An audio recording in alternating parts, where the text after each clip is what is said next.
नोंथांमोना हाग्रामानि दिननि मोनसे स्किम नाम बुंनो हायोबा नोंथांमोननो 5,000 रां होगोन आं। UPPL दोलोनि दिनै गेदेरथार मोनसे जयनिं सेरेमनि बुंदों, मा बुंगोन बे समाव? दिनै जोंनि UPPL हानजानि आरो जोंनि दैदेनगिरि प्रमद बर' सार, इउजि ब्रह्म सार, रोनगोरा नार्जारि सार आरो गबिन्द बसुमतारी सारमोननि नीति आदर्शखौ मोजां मोननानै मोनफ्रोमबो बिटिआरनि समस्तियाव रोजा रोजा गुबुन हानजानि मेनलि BPF कंग्रेस आरो AUDFनि सोद्रोमाफ्रा जोंनि UPPLआव जगदान जाफैगासिनो दं रोजा रोजा। जोंसो सम होनो हायाखै। मोनफ्रोमबो समस्तियावनो जोंना रोजा रोजा जे गुबुन दोलोनि कर्मीफ्रा जोंनि UPPLआव जयेन जाफैगासिनो दं। दिनै नोंथांमोना नुबाय बेयाव जोंहा रोजा रोजा सुबुङा उपस्थित जानानै दङ आरो फ्राय 2,000सो सुबुंफ्रा जोंनि UPPLआव दिनै जगदान जागोन। बे समावहाय जयेन जानाय जितु सेरेमनि बे खुंबाय थादों, समानै BPFआबो बेबायदि खुंलांबाय थादों।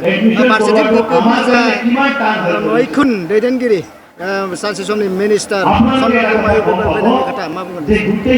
BPFनि जयनिंआ BPFनि मानसियानो BPFआव जयेन जागासिनो दं। आगोलनि BPFनि आरो दा BPFआव जयेन जाफिनदों आरो जोंहा हाग्रामा महिलारि सारानो बुंखादों जे गावसिनि BPFनि मानसियानो गावसिनाव जयेन जाफिननांगौ होननानै।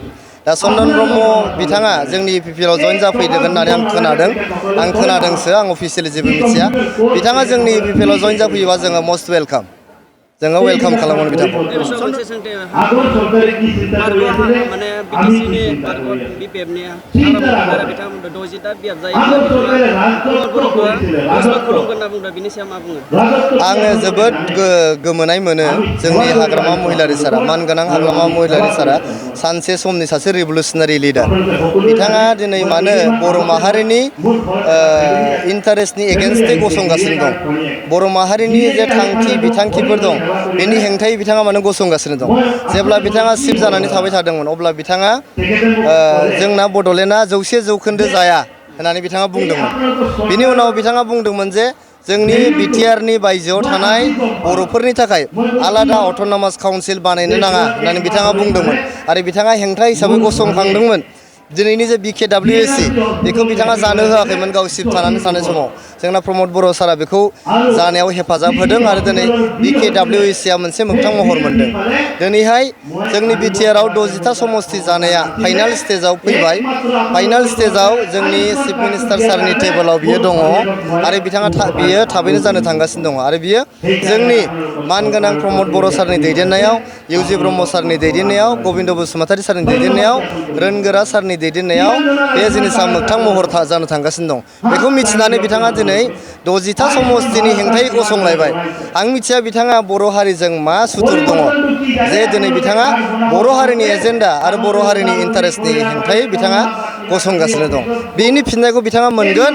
बर' रायजो राजाया बिथाङा बर' हारिनि हेंथायै गसंनायनि फिननायखौ गोग्गोमै फैबाय थानाय बिसायख'थिफ्राव बिथांनो होनो थांगासिनो दं। दा बे समाव BTC बासाव BTR हाटाव बे स्ल'गाना BPFनि मोखाङाव दङ, बबेयाव दङ?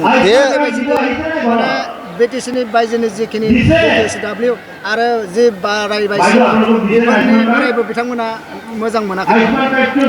बिथाङा BTC बासाव BTR बासाव होनदों। मोनसे समाव प्रमद बर' हाटाव BTC बासावबो होनदोंमोन। बे गोबाव सम 2 माससो बिथाङा दिल्लीयाव थाहैदोंमोन।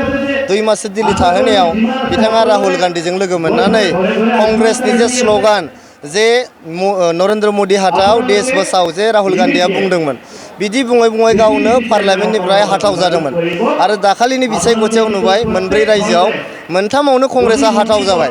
दा बिदिनो जुदि बिथाङा BTR हाटाव प्रमद बर' हाटाव होनबाय थायोबा हाग्रामा महिलारिया गावनो BTRनिफ्राय हाटाव जालांगोन। 60टा बियाब जायोब्ला माने BTRआवहाय बड'लेण्ड जायोबा हाग्रामाहा मा खथि जायो? माबा खथि जायो नामा हाग्रामा महिलारिया बड'लेण्ड जायोबा? गुबुनारिखौ बिथाङा थुनज्लायगासिनो दङ। बड'लेण्डआ बर' माहारिनि जोंनि साफ्रोमबोनि बिखा बिख्लोनि थैयाव हाबनाय मोनसे सोदोब।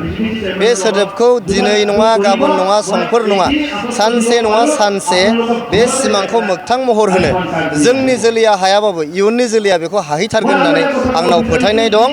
जाय सुबुङा बड'लेण्डनि हेंथायै गसंगोन, बर' माहारिनि हेंथायै गसंगोन, बिथाङा सानसे समाव समाजनिफ्राय मोस्लेद जालांनांगोन आरो गोमोरलांनांगोन। UPPL आरो BJP गोबां सोद्रोमाफोरा BPF आव हाबैदों बिथांमोना जेबो मोनाखै होननानै अजद दैखांनानै बिथांमोना हाबैनायखौ नुनो मोनगासिनो दं। जोंनि UPPL नि सासेबो सोद्रोमाया BPF आव हाबैयाखै आरो मा मोनाखै जोङो सेल्फ हेल्प ग्रुपनि 75,000 होबाय, अनसाय बिथांखिनि 5,000 होबाय, गियान सोरांनि 5,000 होबाय, सुपार 50 खालामबाय, जोङो अरुणोदयनि 1250 रां होबाय, न'खर न'खर रेशन कार्ड होबाय, लोंनाय दै होबाय, जोंहा दा दाखालिसो आलारि सोरां बिथांखिनि मन्दिर 2 लाख होबाय। बेबायदिनो सानथ्र'हायै जों रायजो राजानि खामानि मावना होबाय, लामा सामा मोजां खालामनानै होजोब्बाय, गोग्गो लोंनाय दैनि बेबस्था खालामनानै होबाय, खिखरसालि बानायनानै होबाय। मा बानायाखै जों? नोंथांमोना बुं हाग्रामाया मा खालामनो? हाग्रामाया जेबो खालामाखै। नोंथांमोना हाग्रामानि दिननि मोनसे स्किम नाम बुंनो हायोबा नोंथांमोननो 5,000 रां होगोन आं।